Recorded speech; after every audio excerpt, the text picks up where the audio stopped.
श्रीराम समर्थ श्रीराम. दशक 14 समास 3. कवित्व कला निरूपण. साधकाची साधनामध्ये प्रगती होऊ लागली म्हणजे त्याचं अंतःकरण अति हळुवार बनतं आणि त्यातून त्याची भाव कविता साकारू लागते. समर्थांनी इथे कवितेचे काही प्रकार सांगितलेत: धीट, पाठ आणि प्रासादिक.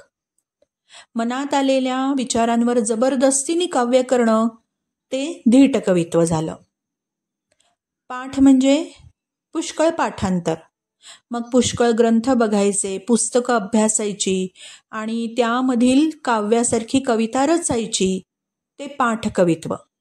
अगदी जे दृष्टीस पडेल त्यावर काव्य करणं, कौतुकपर काव्य, नरस्तुती करणं, शृंगार, विनोद यांसारखं काव्य म्हणजे धीटपाठ काव्य. आणि प्रासादिक म्हणजे देव प्रसन्न झाल्यावर जे जे शब्द आपोआप स्फुरण पावतात, वाणीतून जे प्रगट होतात, ते प्रासादिक काव्य.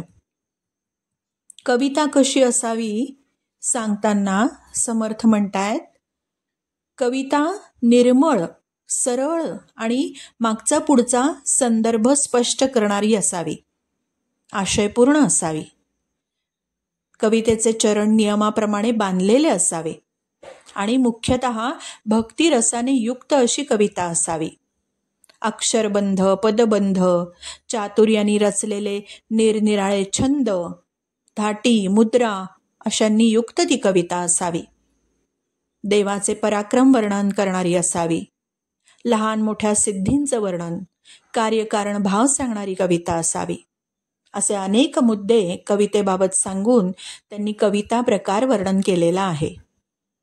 आपल्याला माहिती आहे, ग. दी. माडगूळकर यांचं गीत रामायण उत्कृष्ट काव्य प्रकार आहे. श्रीराम समर्थ श्रीराम.